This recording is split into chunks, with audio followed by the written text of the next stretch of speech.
രക്ഷിക്ക്. ഇതാണ് എന്റെ കുടുംബം, എന്റെ സന്തോഷം. ചട്ടമ്പി പാറു ഇന്നു മുതൽ എല്ലാ ദിവസവും രാത്രി 7:30 നമ്മുടെ സ്വന്തം സൂര്യ ടിവിയിൽ.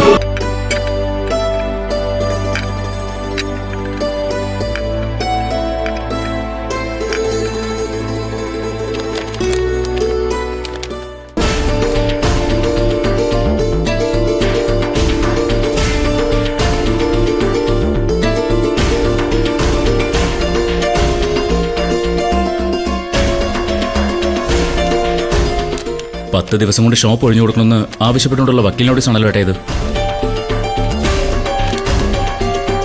ഇന്ന് സ്പീഡ് പോസ്റ്റിൽ വന്നതാ. വീട്ടിൽ വെച്ചത് പറഞ്ഞാൽ ശരിയാവില്ല. അമ്മ കേട്ട അപ്പം തന്നെ അനുപമിക്ക് നേരെ വാളു വാങ്ങിയിട്ട് ഓടിച്ചെല്ലും. അങ്ങനെയൊക്കെ ഇനി ചെയ്താ ഇന്ദിരേട്ടനത് കൂടുതൽ ദോഷമായിരിക്കും അമ്മയോടൊന്ന് പറയുന്നത് നല്ലതാ. അനുചേച്ചി നിയമപരമായി തന്നെ മുമ്പോട്ട് പോകുന്നത്, അത് നിയമപരമായി തന്നെ ഡീൽ ചെയ്യുന്നതായിരിക്കും നല്ലത്. ഇന്ദിരേട്ടൻ ഇത് വേറെ ആരെങ്കിലും കാണിച്ചോ? ഇല്ലടാ, ആരെ കാണിക്കാനാ? അനു ഷോപ്പ് ഒഴിയണമെന്ന് നേരിട്ട് വന്ന് പറഞ്ഞപ്പോൾ ഞാനത് ദാസങ്ങളിനോട് പറഞ്ഞായിരുന്നല്ലോ.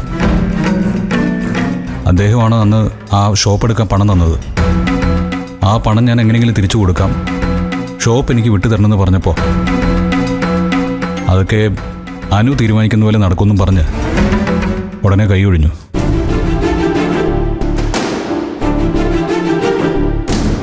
അതിനുശേഷം ഡിവോഴ്സ് നോട്ടീസിൻ്റെ കാര്യം പറഞ്ഞു പോയപ്പോഴും ദാസങ്ങൾ എന്നെ പൂർണ്ണമായിട്ട് അവഗണിക്കുക ചെയ്തത്.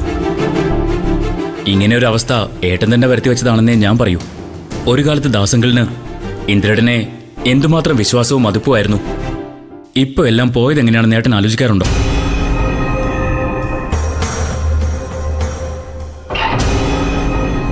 പോയത് പോയതാ സത്യ. ഇനി അതിനെക്കുറിച്ചൊന്നും ആലോചിച്ചിട്ട് ഒരു കാര്യവുമില്ല. വിഷു കഴിയും വരെയെങ്കിലും ഷോപ്പ് കൈവിട്ട് പോകാതിരിക്കാൻ എന്ത് ചെയ്യുമെന്ന് പറ. അല്ല, അപ്പോ വിഷു കഴിഞ്ഞ പിന്നെ ഇന്ദിരേട്ടന് ഷോപ്പ് വേണ്ടേ? വേണ്ടാഞ്ഞിട്ടല്ല, അവകാശം വന്ന് ഇറങ്ങാൻ പറഞ്ഞാൽ ഇറങ്ങിക്കൊടുത്തല്ലേ പറ്റൂ. ഈ വക്കീൽ നോട്ടീസ് അതിനുള്ള മുന്നറിയിപ്പാണല്ലോ. വിഷുവിൻ്റെ ബിസിനസ് കണക്കിലെടുത്ത് കുറച്ചധികം സാധനങ്ങൾക്ക് ഓർഡർ കൊടുത്തിരിക്കുക. 2 ദിവസത്തിനകം ലോഡുകളെല്ലാം എത്തും. നമ്മളോടുള്ള വിശ്വാസം കൊണ്ട് ക്രെഡിറ്റില്ല മില്ലുകൾ ചരക്കിറക്കുന്നത്. വിഷു കഴിഞ്ഞ് പിറ്റേന്ന് തന്നെ ക്യാഷ് അവിടെ എത്തുമെന്ന് അവർക്കറിയാം. ഈ കേസും നൂലാമാലയും കാരണം വിഷുവിൻ്റെ ബിസിനസ് വേണ്ടതുപോലെ നടന്നില്ലെങ്കിൽ പണി പാളും.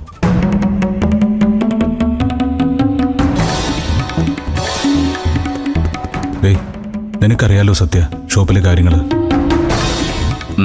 അറിയാം. ഈ നോട്ടീസ് പ്രകാരം മേഡത്തിൽ നടപടിയുമായിട്ട് നീങ്ങിയാൽ ഏട്ടൻ പറഞ്ഞതുപോലെ അത് ബിസിനസിനെ ബാധിക്കും. അത്ര പെട്ടെന്നൊരു നടപടി അനുചേച്ചിയുടെ ഭാഗത്തുനിന്ന് ഉണ്ടാവോ സത്യ? ഇതൊക്കെ ഒന്ന് വരട്ടാൻ വേണ്ടി മാത്രം ചെയ്യുന്നതായിരിക്കില്ലേ? ഒന്നും പറയാൻ പറ്റില്ല ശ്യാമേ.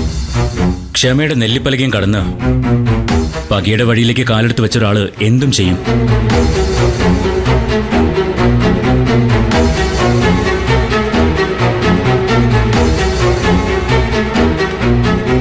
പഴയ ഇടത്തിയായിരുന്നെങ്കിൽ നമ്മളൊരു വിഷമം പറഞ്ഞാൽ മനസ്സിലാവുമായിരുന്നു. ഇപ്പോൾ ആ മുഖത്ത് നോക്കി ഒന്നും പറയാൻ ധൈര്യം തോന്നില്ല എന്നതാണ് സത്യം. അതിന് നിന്നോട് ശ്യാമിനോട് അവൾക്ക് ശത്രു തോന്നേണ്ട കാര്യമില്ലല്ലോ. അവളുടെ ശത്രുക്കള് ഞാനും അമ്മയല്ലേ.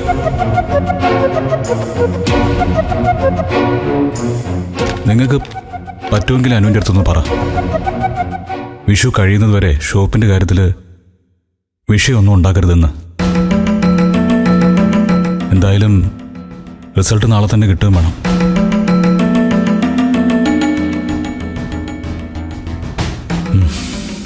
ഞാൻ പോവാ.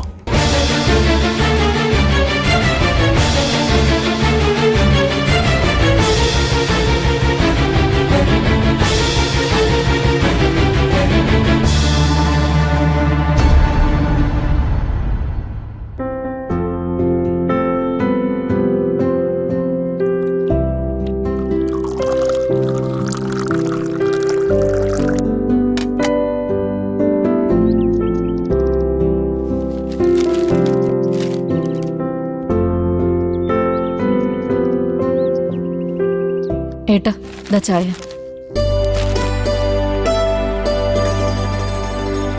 അവനൊരു ചായ കുടിക്കാൻ പോലും നേരമില്ലാതെ ഓടിക്കളഞ്ഞല്ലോ. എത്ര പറഞ്ഞാലും കേൾക്കില്ല. ജോത്സ്യരെ കണ്ട കാര്യം ചീരുവിനോട് പറയാനായിരിക്കും ഓടിപ്പോയത്. നിന്റെ മകൻ ഇപ്പോഴും കുട്ടികളുടെ മനസ്സലതിയെ.